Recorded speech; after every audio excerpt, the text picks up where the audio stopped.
aproximar com a palavra em nome de Jesus. Vamos ficar de pé, vamos estar orando.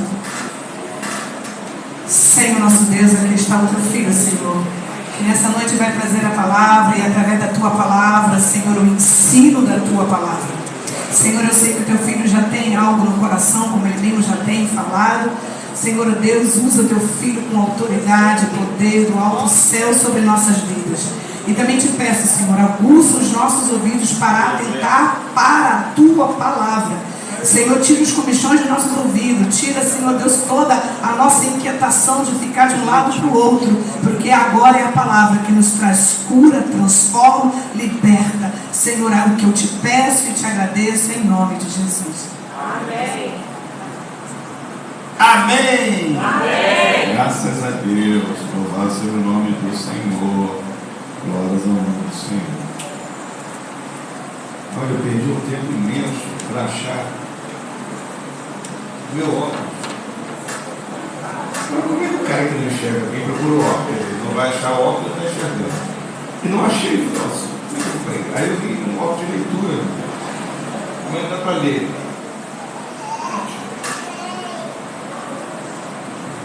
Acho que dá para enxergar bem, pastor Valdez. Amém?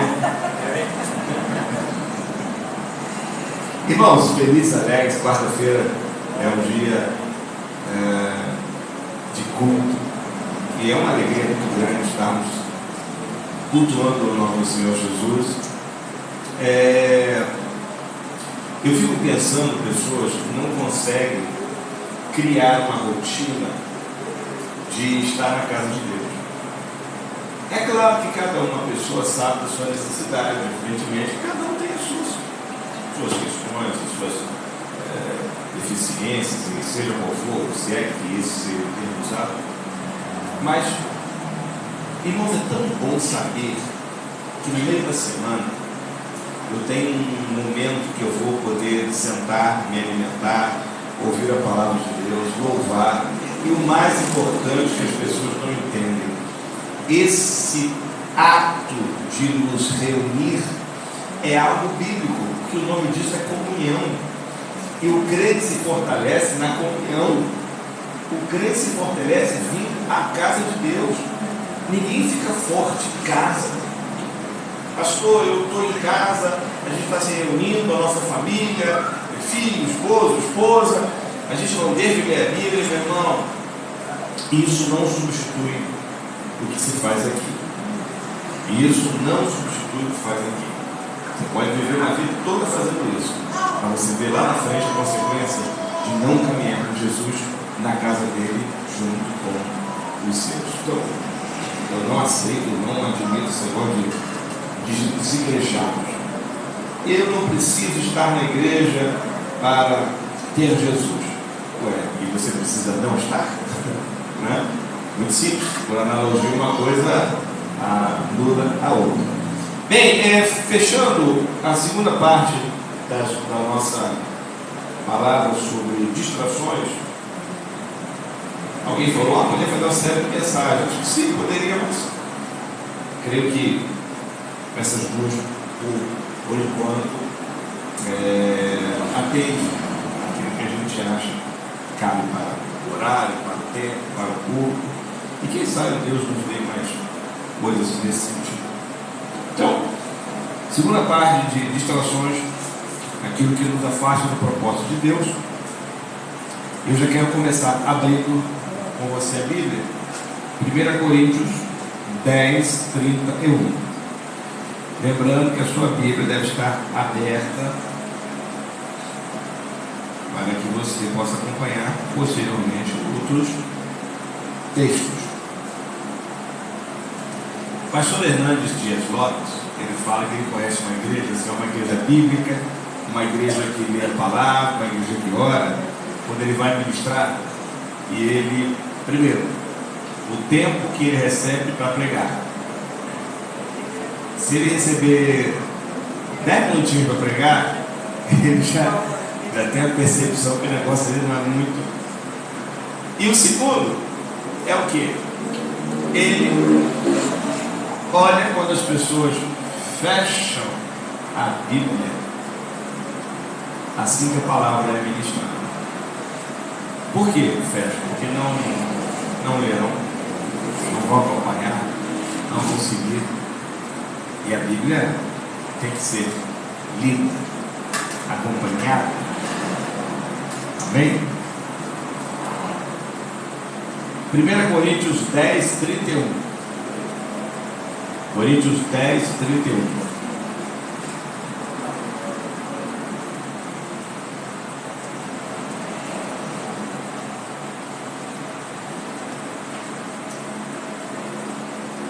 Quem achou diz?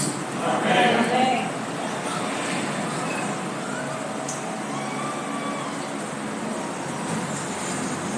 Vamos inverter? Vamos começar aqui. Muda, inverte. Tiago 4, 14. Vamos começar pelo contrário. Tiago 4, 14.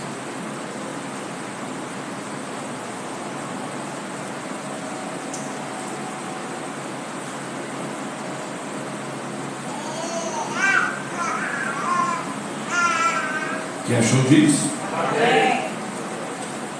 Diz assim, Tiago 4, quem puder ficar de pé, será uma bênção. 4, 14.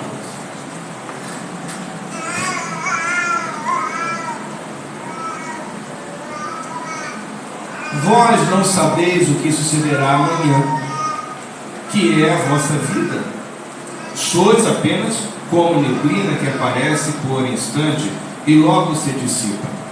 Em vez disso, devieis dizer: se o Senhor quiser, não só viveremos, como também faremos isto ou aquilo. Agora, entretanto, vós jactais as vossas arrogantes pretensões. Toda jactância semelhante a essa é maligna. Senhor, nós queremos te agradecer, te louvar, ó Deus, por mais uma oportunidade que estamos diante de Ti, para Te engrandecer e louvar o Teu santo e poderoso nome. Espírito Santo, muito obrigado. Estás aqui entre nós e nós te agradecemos por isso. Sei com aqueles que estão a caminho, aqueles que estão enfermos, quantos irmãos que estão enfermos, toma a irmã Fátima Freitas nas tuas mãos, aquele processo que ela está passando. Tome também a irmã Eli nesse momento, tu conhece a angústia dela. Senhor, os demais irmãos que estão passando por um processo de enfermidade, que estão passando por algum tipo de dificuldade nessa área, queremos repreender e declarar a cura, a transformação, a vitória, em nome de Jesus. Amém! Aplauda o Senhor! Glória a Deus! Aleluia! Tem algumas distrações que mexem com a gente, que faz nos sair do propósito. E a primeira foi exatamente aquilo que eu li, que uma das nossas distrações, aquilo que faz isso, particularmente na obra de Deus, e claro que diz respeito à nossa vida, mas já reparou que muitas vezes a gente faz um planejamento gigantesco, faz um projeto, deseja criar tanta coisa, faz um monte de coisa. Sabe aquela pessoa que ele fala assim: hoje eu tomei a decisão, eu vou estudar, vou terminar os meus estudos, vou me preparar para o curso, vou me preparar para tal curso, eu vou aprender, e ele faz tudo. Ele chega no quarto dele, prepara a mesinha, ele compra uma cadeira nova para ficar mais confortável para estudar. Ele, de repente, até, claro, dependendo das condições financeiras, ele fala assim: essa tela, eu vou comprar uma outra tela de computador, vou preparar. Aí ele olha assim, vou comprar um ar-condicionado. Aí botou lá, preparou tudo. Não satisfeito, ele fala assim: quero saber toda a literatura disponível para o meu curso, para concluir o meu curso, para terminar esse projeto. E ele vai, compra livros e mais livros. Aí ele olha aquela pilha de livros que ele comprou, aí aquilo faz bem, mexe com o ego dele. Só tem um problema: ele planejou, ele sonhou, ele desejou, mas ele nunca parou para abrir aqueles livros que ele comprou. Ele montou tudo, ele criou tudo, ele preparou tudo, mas ele esqueceu do mais importante: prosseguimento no seu projeto, prosseguimento no seu sonho. Não adianta sonhar, não adianta ficar desejando, não adianta ficar sonhando, não adianta ficar pensando: olha, eu vou fazer isso, fazer aquilo, e não fazer isso. Uma das nossas distrações é esse nosso ímpeto em apenas pensar, não no trajeto, não na conclusão, não no término, mas a gente fica empacado no começo de tudo que a gente começa a fazer. Sabe aquelas pessoas que você encontra e você às vezes para e fala assim: poxa, fulano é verdadeiramente um empreendedor. Por quê? Porque você encontra ele um dia e ele fala: olha, eu abri uma padaria. Que bom! Como é que tá? Tá uma bênção. Aí depois de um ano você encontra ele de novo: como é que você tá? E a padaria? Não, padaria fechei. Agora eu estou com um hortifruti. Que bom, que bom. Aí você encontra aquele homem um ano depois. Aí ele vai, você, como é que dá o hortifruti? Ah, rapaz, aquilo não dá certo não. Agora eu estou trabalhando como motorista de aplicativo. Sabe, há pessoas que ele só sonha, certamente ele sonhou que a padaria dele seria uma super padaria gigantesca que pegaria, quem sabe, o quarteirão todo, e não deu certo. Ele planejou um hortifruti que ia atender a comunidade toda da região, o bairro todo, não deu certo, e certamente ele está sonhando que ao ser um motorista de aplicativo, ele será o melhor motorista do mundo, mas tem um problema: ele só sabe sonhar, ele só sabe dar o primeiro passo, mas ele não sabe o que fazer para atingir os seus objetivos. Não adianta ter planos, não adianta só sentar e falar: pastor, eu vou fazer um evento, e você não fazer e realizar uma coisa muito básica, que geralmente, nesse caso, eu até pergunto: irmão, fez o roteirinho do seu evento? A sua receita vem da onde? Quem você vai chamar? Porque não adianta sonhar: vamos fazer aqui o maior trabalho de evangelismo da cidade. Sim, mas primeiro você pergunta: como? Com quais recursos? E muitas vezes nós espiritualizamos os nossos fracassos porque nós nos distraímos, nós nos inebriamos com o nosso próprio sonho. O sujeito, ele não quer nem saber. Uma vez eu conheci um rapaz e ele abriu uma empresa, na época era uma empresa de reforma, alguma coisa assim. E aí ele me levou na sala dele, Amaral Peixoto, naquela sala aqui de prédios bonitos lá, e me mostrou a sala. Acho que tinha 3 ambientes. Olha eu lembro uma mesa de granito, bonita, granito e vidro. E ele me mostrando e falou: olha, o meu pastor esteve aqui ontem orando. E eu fiz tudo pela fé, tá? Aluguei sem dinheiro, aluguei sem ter obra, sem ter serviço, mas Deus vai prosperar. Não preciso nem falar para você, meu irmão, que, 6 meses depois, ele quebrou. Mas pastor, Deus não foi lá, o pastor não foi lá orar, ele não disse que entregou ao Senhor. Mas, meu irmão, existe uma coisa muito simples: aquilo que nós temos que fazer, ou aquilo que nós podemos ou devemos fazer, Deus não vai fazer por nós, porque nós temos que ter esse entendimento, porque senão a gente vai deixar tudo por conta de Deus e vai ficar sentadinho achando que Deus tem a obrigação de chancelar os nossos projetos mal feitos. E Deus não faz, porque Deus não trabalha no erro. Deus, até por misericórdia, pode amenizar alguma situação, mas de uma maneira geral, global, isso é muito difícil de acontecer, porque é muito simples, são princípios.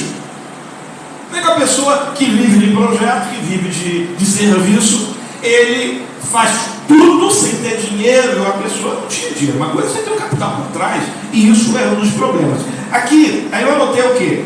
Planejamento sem culminar em execução. Ora, planejo, executo, concluo.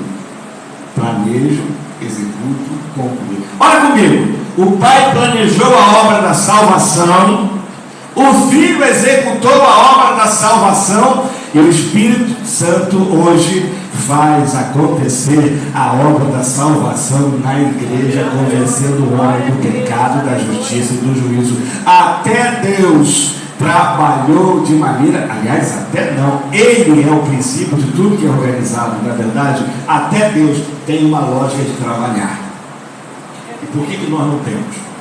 E muitas vezes nós nos distraímos no propósito, porque o seu propósito de abrir um negócio, ou fazer um projeto na igreja, na sua vida secular, seja qual for, pode ser até certo, salutar, bonito, mas você tem que ter cuidado para que coisas paralelas não tirem você do foco. Se o seu foco for abrir uma padaria, não adianta você fazer coisas paralelas, porque não vai dar certo. E tem pessoas que começam a fazer alguma coisa, vou abrir a padaria, mas se não der certo, eu fecho o negócio aqui e vou embora. Já começa tendo uma visão de derrotismo. Pode até não dar certo, mas eu sei de uma coisa: eu vou lutar até o fim para que realmente dê certo. Faça dar certo em todas as áreas da nossa vida. E olha que isso aí não é uma coisa, se fosse um negócio tão fácil, todo mundo no mundo seria muito bem sucedido. Não é assim, porque envolve várias questões: fé, força de vontade, resiliência, vontade de vencer. O meu avô tinha uma frase muito forte, que só depois da minha idade adulta que eu realmente fui entender. Ele falava o quê? O preguiçoso morre desejando. Sabe aquela pessoa que olha para você e fala: poxa vida, eu olho aquele irmão, eu queria ser como ele, mas ele é preguiçoso, ele não consegue pagar o preço da conta daquilo que o irmão está pagando. Esse tema eu falei em outro tópico, então não vamos perder. Mas somos ótimos sonhadores, mas temos que ter cuidado para não ficarmos só nos sonhos, vivendo em ilusão. O seu sonho representa uma etapa da sua vida. Sonho não é tangível, sonho não é palpável, sonho não é mensurável. Sonho é exatamente para você projetar o que quer. A fase do sonho não pode ser confundida com a fase da execução. E é difícil. Sabe, tem coisas que tem tempo para você perceber que perdeu a motivação. Você começa a estudar para um curso, sei lá, qualquer, ou fazer um curso de 3 meses para ser técnico em refrigeração. O curso é todo dia de manhã. Tem que acordar às 5 horas da manhã para estudar. Meu irmão, na primeira semana você está com todo o gás. Na segunda semana você já começa a reclamar do trânsito. Na terceira semana você já começa a falar que está passando fome, porque está acordando muito cedo, está comendo muito tarde. Na quarta semana você já começa a repensar se aquela ideia foi boa ou não. É por isso que quem persiste, insiste, resiste, alcança o propósito. Então não desista das coisas tão facilmente. Exceto se essas coisas não forem na vontade de Deus. É outra história. É outra história. E tem muita coisa que as pessoas espiritualizam, tipo: pastor, eu estou abençoando, estou fazendo alguma coisa positiva, boa. Será que é da vontade de Deus? Meu irmão, se você está fazendo alguma coisa que não é pecado, que está ajudando alguém, que está abençoando uma família, que está abençoando e está glorificando a Deus, certamente não tem que ter essa questão de: ah, meu Deus, estou na dúvida. Não, meu irmão, se Deus está falando no seu coração, vai, execute o que Deus te colocou de projeto. Amém? Agora, não vá fazer igual muita gente, principalmente dentro da igreja: pastor, eu tive um impulso de Deus, do Espírito Santo no meu coração, que toda hora da pregação eu levarei um copo de água para o pregador. Amém, irmão? Ele faz isso durante 1 mês, 2 meses, aí depois, porque é aquela fase da empolgação. Lembra do curso? Primeira semana, segunda semana, terceira semana, quarta semana, ele quer desistir. Aí o irmão que falou que Deus colocou no coração dele que ia ajudar, ele começa a falar: sabe o quê? Poxa, mas só eu faço isso. Poxa, pastor, ninguém se mobiliza para fazer. Mas você teve um projeto, um sonho. Não foi Deus que tocou o seu coração? Não foi isso? Não é isso? Ou não foi Deus? Irmão, se Deus colocou no seu coração que você vai servir água ao pregador o tempo todo, até o dia que Deus mandar parar, você vai continuar fazendo, a menos que você não queira mais. Mas não bote a culpa nos outros. Mas nós herdamos inclusive a capacidade de transferir os nossos problemas para os outros, a exemplo do nosso querido pai Adão. Foi a mulher que tu me deste. Aí ele fala aqui, o que esse texto fala? Versículo 16, em vez disso deveria dizer, se o Senhor quiser, não só viveremos, como também faremos isto ou aquilo. O que ele está dizendo nesse sentido? Que se for da vontade de Deus, a coisa acontecerá. Mas eu não posso usar este versículo como uma muleta para justificar a minha falta de força, a minha ausência de persistência, a minha fraqueza em continuar, porque muita gente está lutando por alguma coisa, aí você fala, como é que é? Estou lutando. Na segunda, estou lutando. Aí na terceira, sabe como é que é? Se for da vontade de Deus, não é para ser usado nesse sentido, não, porque se for da vontade de Deus, você vai fazer, mas se for da vontade de Deus, e você não tiver muita força para que isso aconteça, Deus vai usar na minha vida, a chamada vontade permissiva. Deus tem o melhor para todos nós? Tem. E por que nem todos usufruem do melhor de Deus? Porque não sabem como funciona o processo da conquista que Deus permite que tenhamos. Amém? Vou passar um bocado do tempo. Outro ensinamento.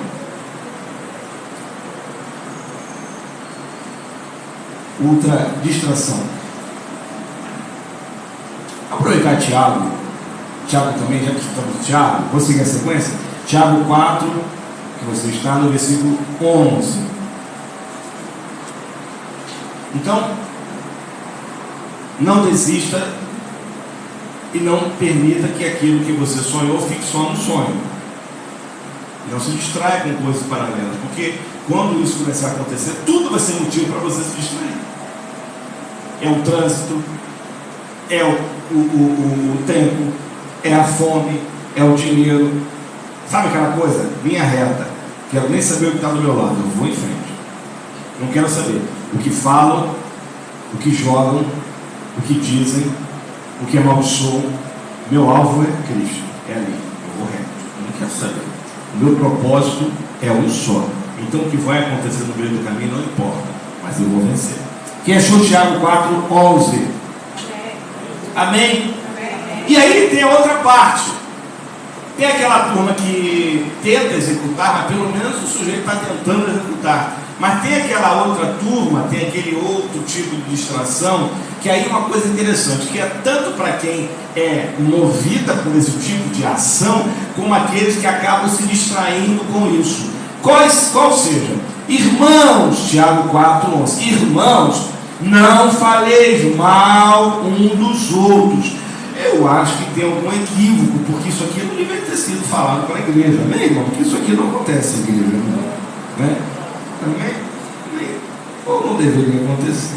Aquele que fala mal do irmão ou julga seu irmão, fala mal da lei e julga a lei. Ora, se julgas a lei, não és observador da lei, mas juiz. Quem se coloca na posição de juiz está se colocando numa posição que cabe somente a Deus. A Bíblia fala que Deus é o nosso justo juiz. Jesus é o nosso advogado. Eu não tenho que acusar, apontar, falar mal de ninguém. E muitas vezes isso acontece, aí tem os dois lados. Há pessoas que acabam se distraindo. Sabe aquela coisa que a pessoa é uma ajudadora, a pessoa pensa, a pessoa está lá todo dia na igreja. Uma vez numa igreja que nós estávamos, nós tínhamos uma irmã que ela era muito ativa. Ela trabalhava numa casa, família, e ela chegava no dia do culto e ela ia direto, ela ajudava, ela se envolvia, aquilo era a alegria dela. Ela não tinha uma casa própria, mas ela esperava em Deus. Ela mesmo dizia, já contou esse testemunho. E alguém chega para ela e fala: mas você sai cansado do trabalho, você trabalha a semana toda, você ainda vem para a igreja sábado, domingo, não faça isso. Aí a irmã foi e repreendeu: não, eu faço para Deus, porque eu conheço o Deus que eu sirvo e sei que Deus não fica devendo nada para ninguém. Essa irmã tão abençoada, Deus abriu as portas e ela praticamente ganhou uma casa própria. Hoje ela e o esposo moram em uma casa própria, dos seus sonhos, do jeitinho que ela quis. E aí a gente olha: por que Deus fez isso? Porque Deus não fica devendo nada para ninguém. Mas olha como é que a boca maledicente tentou criar uma situação no coraçãozinho dela. Está fazendo isso por quê? Você está se matando pela igreja.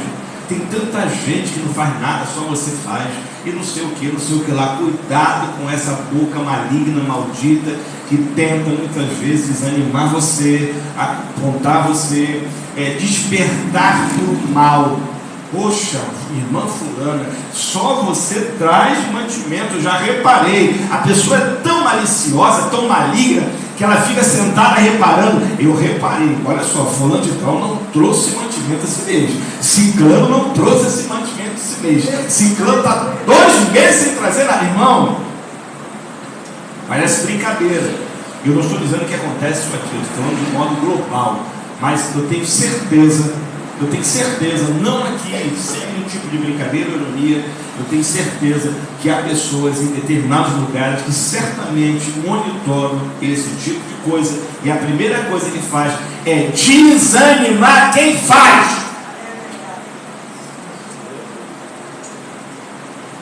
A Bíblia fala contra essa gente, que a coisa não é tão clara, há sempre uma intriga, uma orquestração maligna tão bem montada, que a pessoa não consegue nem perceber que está sendo alvo de uma intriga de Satanás, de uma fofoca do inferno. Toda fofoca é do inferno, né? E a pessoa, quando vê, é verdade, só eu levo mantimento. Não vou não, cansei, parei. Não, reparei que só eu abençoo a igreja quando tem alguma atividade, só eu que levo o lanchinho, só eu que trago o cafezinho. Parei, não faço mais não, está repreendido em nome de Jesus. Não importa o que qualquer boca maldita fale contra o que você faz para Deus. Não abra mão daquilo que já está reservado para você, mediante o seu empenho, mediante a sua garra, mediante a sua disponibilidade, porque Deus não fica devendo nada para ninguém. Se você está sozinho, glória a Deus, a recompensa vai ser sua. Se você está fazendo alguma coisa que só você faz, glória a Deus que você vai ser recompensado sozinho daquilo que Deus tem para te dar. Aí, eu estava vendo um camarada um dia desse falando, olha como é que o diabo trabalha na mente das pessoas.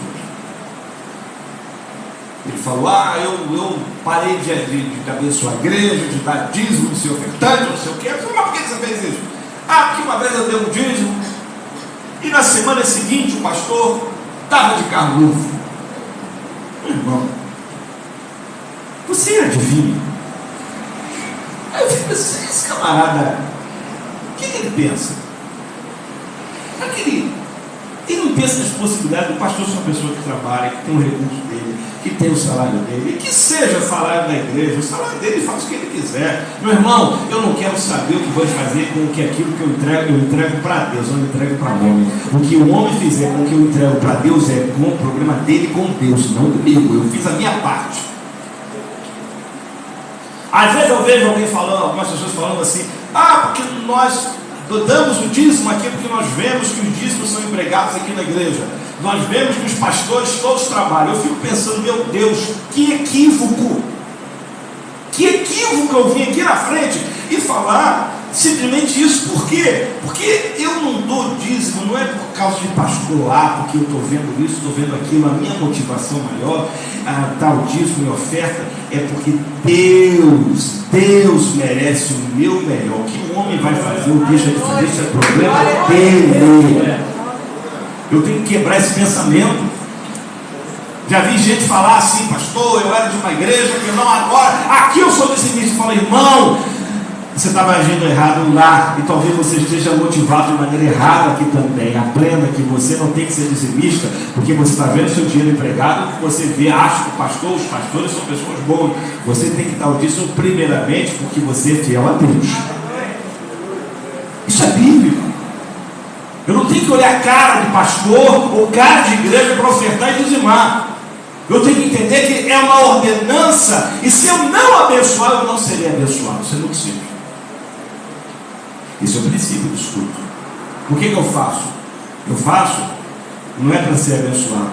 Eu faço porque eu já sou abençoado. Aleluia. É simples. É o que eu falo aqui. A igreja nossa é próspera porque os membros são prósperos, irmãos.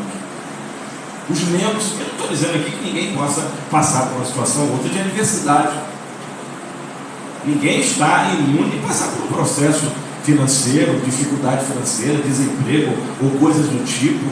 Todos nós estamos numa situação semelhante. Agora, uma coisa é você passar por um processo específico, determinado, e outra coisa é você viver uma vida miserável. E eu tenho certeza, eu louvo a Deus, porque aqui todos somos abençoados em nome de Jesus. Então, vai ter boca para tentar fazer tudo de mal para você. Aí o que eu separei aqui? Um texto grande veio me andando.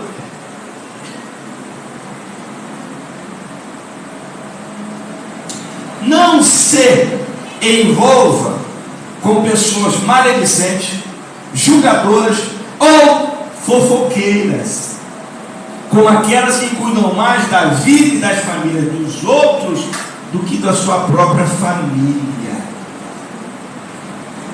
Que o fofoqueiro maledicente, a vida dele é mais perfeita de todas. Você já viu o fofoqueiro falar mal da família dele? Falar da família, do pai, da mãe, da mulher, do marido, do filho, sei lá quem for. Falar da própria vida dele. Por quê? Porque o diabo vai usar para despertar você contra alguém. E se ele mesmo se declarar e se demonstrar para você, você vai perceber o ardil maligno ali. Mas glórias a Deus que nós entendemos que nós não podemos nos distrair com essas coisas ou pessoas. Então cuidado com isso, que muitas vezes isso é uma distração para tirar você do propósito. Eu sei de muita gente que começa muito bem em departamento na igreja, por exemplo. Estou falando de igreja, vou continuar. De repente se distrai porque alguém vai falar: deixa de ser bobo, rapaz, você está sozinho nesse departamento, ninguém faz nada. Ainda que ninguém fizesse nada, você tem que fazer, porque você não presta contas para o grupo que está ao seu lado, você presta contas para Deus.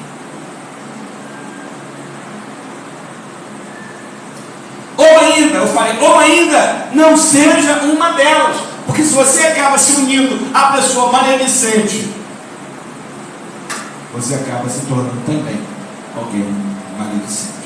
As pessoas que têm inveja da sua família, do que você, as pessoas têm inveja da sua família e do que você tem, e por isso eles são fofoqueiros e maledicentes. Porque toda a raiz do maledicente, do fofoqueiro, é a inveja, o desejo, a vontade de ter aquilo que ele gostaria de ter e não tem. Então ele fala mal, ele ataca, ele joga pedra, ele destrói, porque ele não pode ser. Mas pior ainda, ele não pode ser, não pode ter aquilo que a pessoa tem. Sabe aquela palavra? Aquela frase? Só se joga pedra em árvore com frutos. A árvore com frutos, sem frutos, seca, ninguém quer. Quem quer parar embaixo de uma árvore morta, cheia de galhos secos? Ninguém. Se você para perto de uma árvore morta, além dela não te proteger do sol, além dela não te refrescar, além dela não ser útil no propósito pela qual ela foi criada, ela ainda pode te matar. Por quê? Porque se ela está morta, ela pode cair por cima de você. Cuidado com as árvores mortas que você pode estar se apoiando. Tem gente se apoiando em árvore morta, que já deixou de dar fruto há muito tempo, está apenas vivendo da ilusão do tamanho que ela possui. Ela vive da ilusão do tamanho que ela possui, mas ela não tem mais utilidade, porque uma árvore não é conhecida pelo tamanho dela, mas pela condição de gerar fruto, de gerar vida e de proteger. Se ela não gera mais vida, se ela não protege mais, ela perdeu o propósito. E tem gente que está seguindo os outros pela estatura que os outros têm, mas não pelos frutos que eles podem produzir. Amém? Aí eu vou ter que concluir e vou explicar. Fortes andam com fortes, salvos andam com salvos. Salvos não andam com pecadores, salvos resgatam os doentes e pecadores. Mas pastor, nós temos que andar com pecadores? Não, você tem que resgatar os pecadores. Você tem que resgatar os doentes. Irmão, procure alguém, ande com pessoas que possam realmente acrescentar algo do ponto de vista espiritual à sua vida. Cuidado com pessoas que vão tirar você do propósito de Deus. Pessoas que vão enfraquecer você. Pessoas que vão mostrar para você um outro lado da vida que você não conhecia. Há pessoas que tão depressivos, tão para baixo que são, acabam colocando as pessoas para baixo também. Sabe aquele termo que fala que fulano foi evangelizar e acabou sendo evangelizado, né, pastor Valdez? Tem situações desse tipo. É importante nós entendermos isso, nós temos que ser firmes, senão nós sucumbiremos a pessoas que são mais fortes do que nós. Então, não ande com pessoas que vão te trazer influências ruins, negativas, te botando para baixo. Entenda isso. O maledicente, a pessoa fofoqueira, a pessoa derrotada na vida, vai te jogar para baixo. Ah, pastor, eu tenho um amigo, um rapaz, uma moça, que ele está enquadrado nesse caso. Está falando que eu não posso mais andar, ajudar. Não, estou falando para você se ajudar. Mas ajude como alguém que ajuda. Não ajude como alguém que se coloca ao mesmo nível que ele. Amém? Eu tenho que ajudar. Ajudar não significa me misturar. Ajudar não significa compactuar. Tem uma pessoa problemática, ajuda, mas não compactua. Tem uma pessoa doente, ajude a curar, dê remédio, mas não adoeça com ela. Sabe aquele irmãozinho satisfeito na igreja, porque o pastor não fez uma coisa que ele queria, não pintou a parede da cor que ele queria, não comprou o que ele queria, não falou o que ele queria ouvir, aí ele fica lá. Oi, irmão, pai do senhor. Foi embora dessa igreja. Esses irmãos não têm amor. Vai ser ou não? Né? Essa igreja já foi boa. Tenho saudade quando era pequenininho. É uma bênção, né? A gente fica olhando, a gente ora para a igreja crescer, quando a igreja cresce, fala, estou com saudade daquela igreja pequenininha.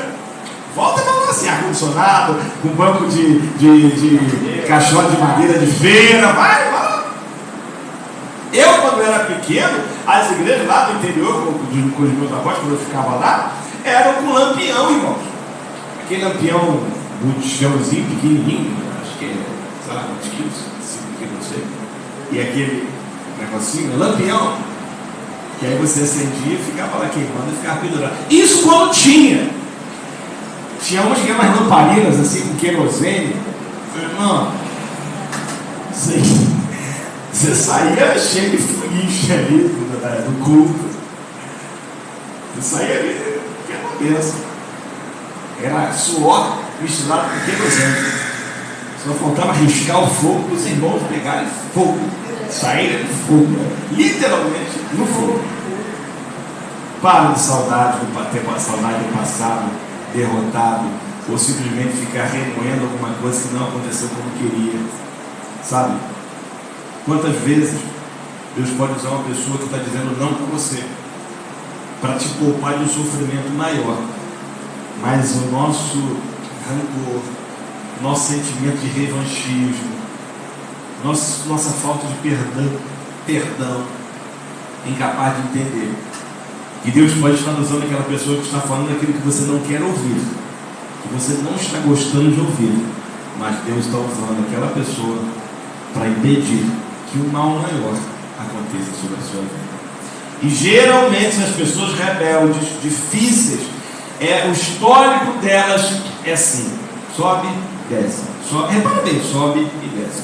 Esses irmãos insatisfeitos, os insatisfeitos congregacionais, tudo, para cima assim. Mas você está, irmão? Estou para baixo. Aí, estou embaixo. E quando ele cai, ele quer levar todo mundo junto. Como que ele leva todo mundo junto? Ele fala do irmão A, do irmão B, ele fala da família, fala do pastor, fala da igreja, fala tudo. Ninguém presta para ele. Mas de repente, quando Deus está, aí ele sobe de cabeça. Esse é o irmão que estava falando assim de todo mundo? Mas é o irmão. Irmão, montanha russa, não é isso? Montanha russa. Cuidado. Ande com quem possa acrescentar algo para você. João 10. Quem puder abrir, por favor.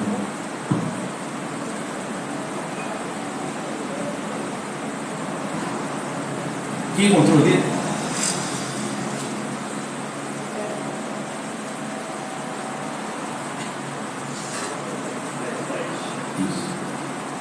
O ladrão não veio senão para roubar, matar e destruir. Eu vim para que tenham vida e a tenham vida. O ladrão veio para roubar, matar e destruir.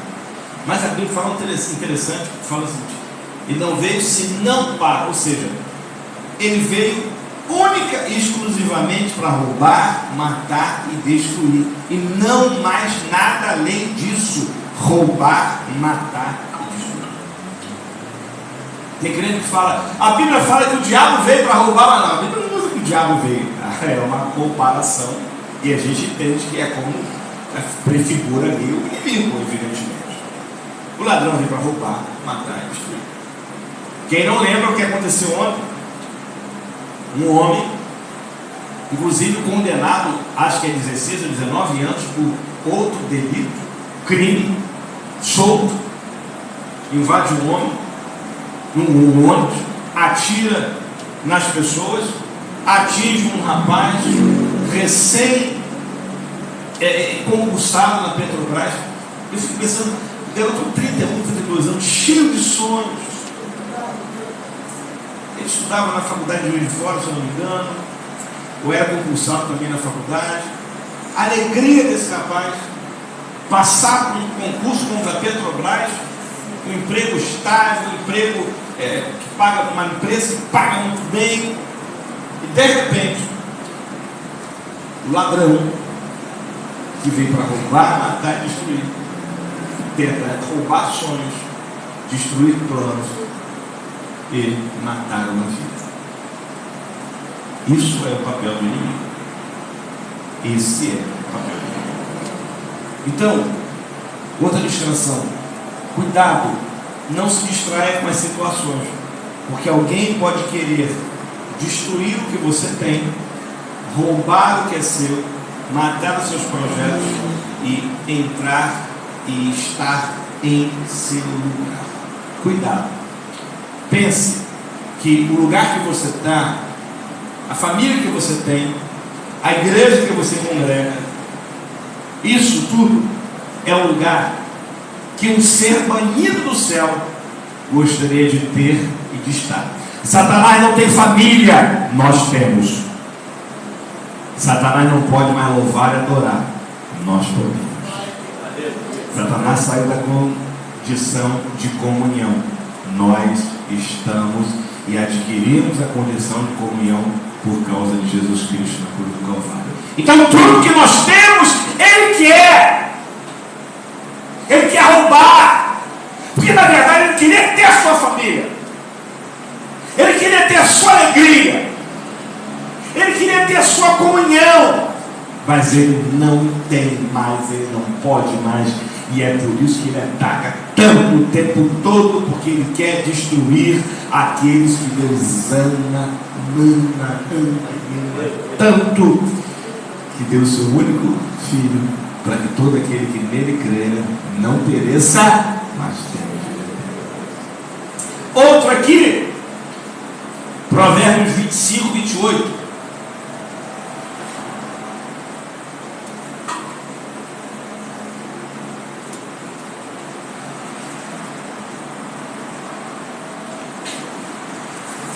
Quem achou diz? Amém.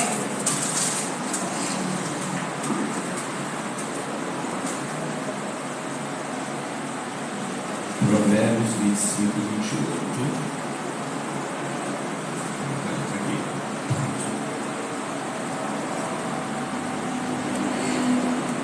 Olha só. Como cidade derribada, que não tem muros, assim é o homem que não tem domínio próprio. Como cidade derrubada, que não tem muros, assim é o homem que não tem domínio próprio. Muitas vezes nós perdemos a bênção, nós perdemos alguma coisa porque não conseguimos ter domínio próprio.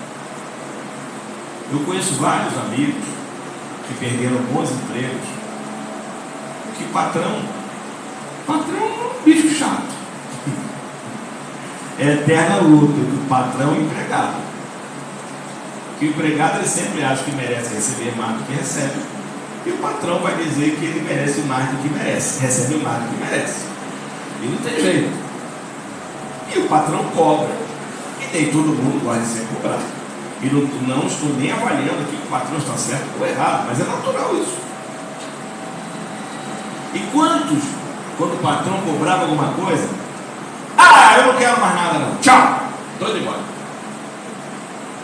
Já vi até pessoas que se demitiram de serviços estáveis, serviços públicos, porque aturavam o patrão, o chefe, que era ouvido, coisa do tipo. Às vezes nós perdemos o nosso controle quando situações acontecem e saímos da linha. Eu conheço um rapaz que ele, num estacionamento desses mercados aí qualquer, alguns anos, não sei, o camarada fechou ele, fez alguma coisa, e aí o temperamento dele explosivo começou a bater no carro, bater e tal, fazer sinal. Você, crente, né? Você é isso, aquilo, você está doido, não sei o que, não.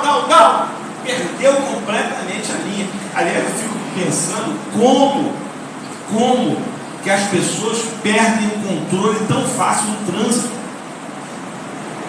Tão fácil. Eu vou até, eu vou falar com o irmão Demétrio, nosso Tico, que eu acho que vou fazer um estudo sobre os ônibus, pastor, os motoristas de ônibus da Coesa. Toda vez que eu estou vindo de tarde, é motorista querendo brigar com o passageiro, é passageiro xingando o motorista.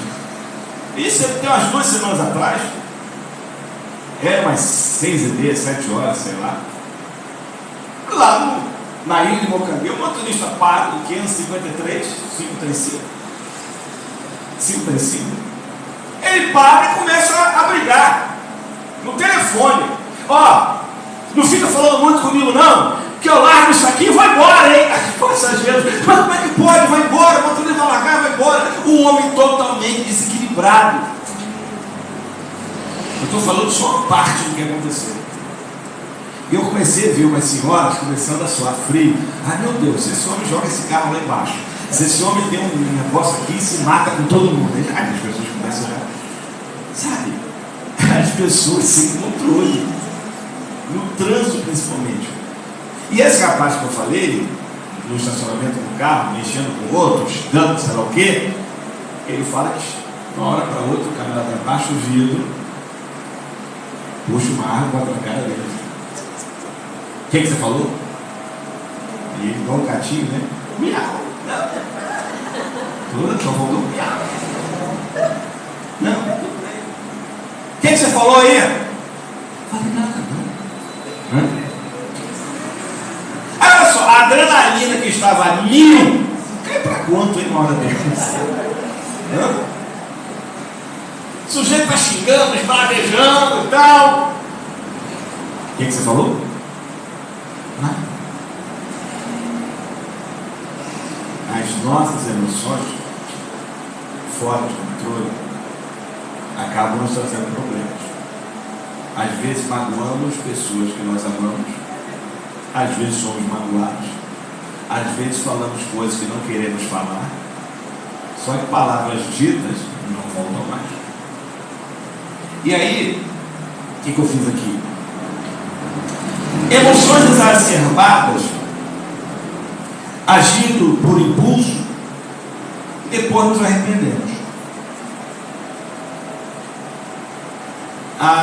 Na quinta ou sexta-feira passada, passou uma reportagem de um policial lá para Taquara. O sujeito foi, isso tem vários casos, pediu lanche, o motorista do iFood, sei lá, acho que era, chegou, não tinha ninguém na portaria, não podia deixar, ele não conseguiu falar com a moça, com a mulher do policial, e voltou para a lanchonete. E o policial foi para lá, e ainda levou a esposa junto. E o rapaz começa a gravar, e a esposa falando, a esposa, sabe, e até nisso, porque às vezes as nossas emoções, ao invés de acalmar, elas acabam botando mais lenha na fogueira. E já havia uma briga ali entre o policial e o entregador, e a mulher colocando mais lenha na fogueira ainda. E o rapaz filmando, aí quando sai do ângulo, aparece depois o rapaz caído no chão, porque o policial sacou a arma e deu um tiro. Isso é um exemplo de tantos outros que têm acontecido. Não precisa ser policial. Quanta gente armada que não é policial, quanta gente armada por aí, que saca a arma e dá um tiro, tira a vida do outro. O trânsito é muito comum isso acontecer. É a face mais clara e imediata desses tipos de descontroles emocionais. E muitas vezes nós saímos do propósito de Deus porque nós perdemos o nosso controle. Até dentro da igreja, já vi tanta gente perder a bênção porque não tiveram controle emocional, não ajudaram, não colaboraram, não participaram, não se envolveram, ao contrário, não brigavam, reclamavam. É tão feio isso. Quando Deus nos chamou para harmonia. Falamos ou agimos. Então, falamos ou agimos na hora errada, no calor da emoção. E com a cabeça fria, constatamos o mal que foi feito ou foi dito. É uma das distrações, não conseguirmos controlar o nosso ímpeto, nosso domínio próprio, e na hora que deveria ser bênção para a gente acaba perdendo a bênção, porque falamos demais na hora errada, não sabendo controlar o nosso próprio impulso, o nosso próprio ímpeto. O líder, o grande homem, não é aquele que comanda os outros, que controla os outros, mas o grande homem de Deus é aquele que consegue controlar a si mesmo. Controlar a nós mesmos é a grande virtude do homem e da mulher de Deus. Controlar a nossa boca, o nosso ímpeto, porque muitas vezes nós estamos magoando pessoas que nós queremos bem. E para finalizar, por causa do horário, não dá para seguir. Precisamos. Pensamentos podem nos distrair em todo sentido. Ou seja, cuidado com os pensamentos. Abre aqui 2 Coríntios 10, 5, para finalizar. Por favor. Que pensamentos podem nos distrair em todo sentido. Seja qual for. Coríntios 10, 5. Amém? Segunda. E toda altivez que se levante contra o conhecimento de Deus, e levando cativo todo pensamento à obediência de Cristo. Levando cativo todo pensamento à obediência de Cristo. Como é que você lida com o pensamento? Irmão, já reparou? Isso é muito comum. Talvez seja mais fácil de perceber. Você está sentado numa sala de aula. Está lá um professor ensinando. Tem professor que é monossilábico. Que ele fala... Mas daqui a pouco você quase dorme assim. E você... Ele nem dá um grito assim para você dar um despertar. Ele nem muda o tom de voz para dar uma amenizada. Aí daqui a pouco o professor está lá ensinando no quadro meia hora. E quando você se dá conta, você está pensando na sua casa. Você está pensando nas coisas que você tem que fazer em casa. Você está pensando no seu trabalho que você tem que fazer, nas contas que tem que pagar. Isso é a distração dos pensamentos. Isso é mais comum do que a gente pode imaginar. Repito, abrangendo todas as questões, em todos os âmbitos. Pensamentos que muitas vezes divagam, voam. Você está aqui, inclusive dentro de um ambiente como esse. Há pessoas que saem de casa, sentam essas cadeiras e, ao invés de aproveitar esse momento, talvez porque a própria mente não esteja conseguindo focar, ela está sentada, o pastor está pregando, ou qualquer pessoa que está pregando 10, 15, 20 minutos, uma hora, mas a metade disso ela está pensando na família, no marido, na esposa, nas contas, nas despesas. Ela está olhando para o céu, ela se distrai com a lâmpada, ela se distrai com o ventilador, ela se distrai com a cor da parede, ela não consegue focar, porque os seus pensamentos não estão mais ao seu controle, ela perdeu o controle dos seus próprios pensamentos, e inclusive, isso sem falar que não dá tempo das coisas que são pecaminosas, de coisas de ira, de coisas que desagradam os corações de Deus, que aí se perdeu o controle. Ele está falando isso aqui. Aqui que eu coloquei. Pessoas que são constantemente, estão com pensamento de morte, derrotismo, perseguição e vitimismo. Tem gente que o pensamento está assim, não está sendo levado cativo a Deus, em Deus, para o Senhor. A gente está sempre pensando em quê? Em morte. Tem gente que pega uma gripe, vou morrer. Pega um resfriado, vou morrer, acabou. Aí começa a ligar para o pai, para a mãe, para o marido, para a esposa, dando senha de cartão, né? Mais ou menos aí. Ah, não, acho que dessa vez estou ouvindo até a trombeta tocar aqui. Está tocando meu dom. O camarada tem um resfriadozinho, gargantinho inflamado, só tomou um remedinho e está curado. Mania de quê? De morte, derrotismo, ou seja, no trabalho Deus está abençoando, ele fala, a gente que está tão acostumado com derrota, quando vê uma coisa boa, ele fala, será que isso está me vendo? Esse negócio para minha pessoa, meu Deus, não é possível. Eu sou tão azarado, sou tão derrotado que não acredito que alguma coisa pode acontecer. E vitimismo, isso é chato. É tão chato essas pessoas. Pastor, eu estou assim porque me fizeram isso.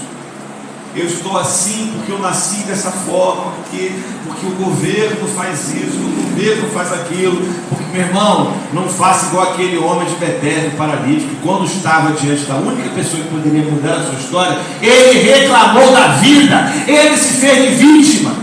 Lembra? Paralítico de Betesda?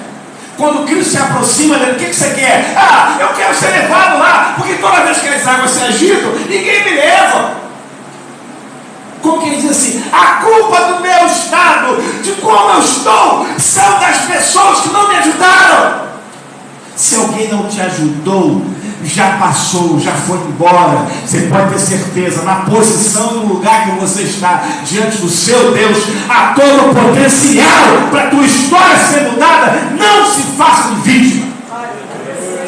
Os nossos pensamentos são complexos demais. São os sentidos nossos, os temperamentos. Eu estava lembrando de uma situação que uma vez eu vi. Você sabe que nós temos vários, cada um tem o seu, sua característica predominante.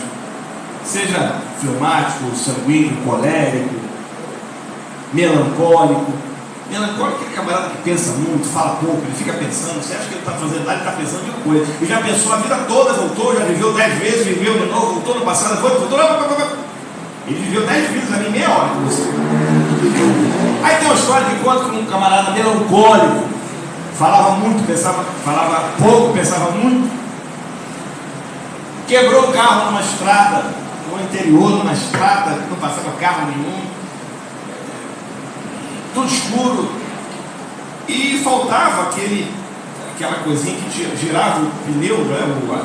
Aquela chave que faz tirar aquelas parafusos. Como é que é o nome? Chave de roda? Que nome? Ele não tinha no carro.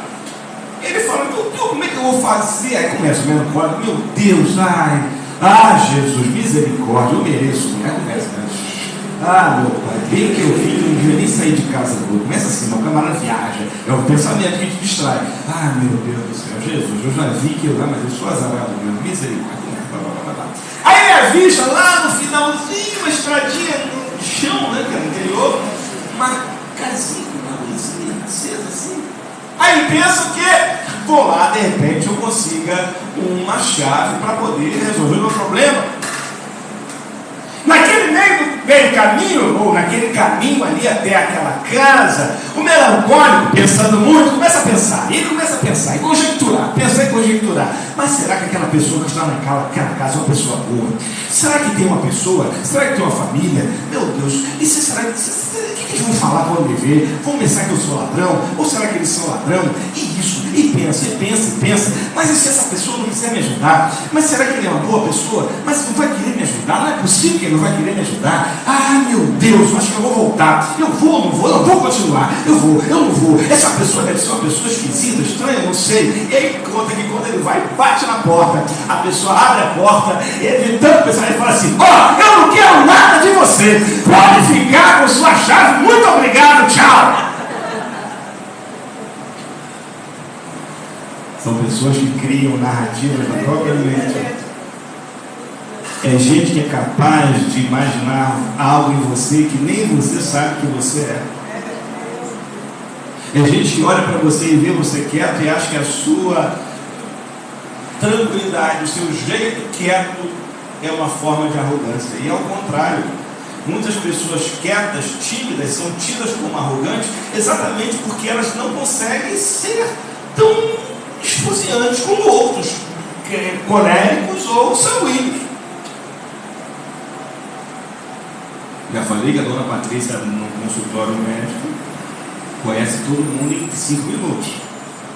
Eu levaria uns 5 meses para fazer amizade com todo mundo ali. O seu pensamento tem que estar focado e cativo em Deus. Vamos finalizar? Feche seus olhos, coloque de pé em nome de Jesus. Sempre não dá, a gente sabe que amanhã é dia. Amanhã é dia de enfrentar esses motoristas neuróticos da coisa. Opa! Nem todo mundo, tá? É só benção. Tem sempre alguém doente na rua. E quem sabe nós também estejamos doentes porque nós estamos abrindo mão de muitas verdades, muitos princípios que Deus colocou na nossa vida. Eu quero que você coloque a mãozinha no seu coração. Eu vou orar para que toda distração, às vezes eu passo por uma situação como essa que eu mesmo citei aqui, eu falo, opa, isso aqui era me tirar do rumo e do propósito que Deus tem para mim. Calma, ponta 10, dá uma segurada. Nem sempre a gente consegue quando deveria, nem sempre a gente acerta 100%, mas a gente está tentando. E entre erros e acertos, não importa que eu vou morar e vou parar no céu. Não importa se a chave de roda vai chegar na minha mão, não. Com pneu, sem pneu, com carro ou sem carro, eu quero chegar no céu. Senhor Deus e Pai, eu quero te agradecer, ó Pai, em nome de Jesus. Te louvar em nome de Jesus. Eu quero te agradecer porque eu creio que grandes coisas tu farás em nosso meio. Louvado seja o teu santo e poderoso nome. Eu te louvo, ó Deus, para que tu tires de nós todas as distrações, tudo aquilo que não provém da tua vontade.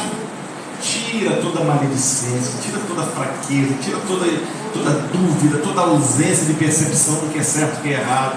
Toda dificuldade na caminhada cai por terra agora em nome de Jesus. Nós queremos ser ajustados, tratados, restaurados, honrados diante de Ti. E tudo isso, ó Deus, para a honra e glória do Teu nome. É o que te pedimos e te agradecemos em nome de Jesus. Amém! Glória a Deus!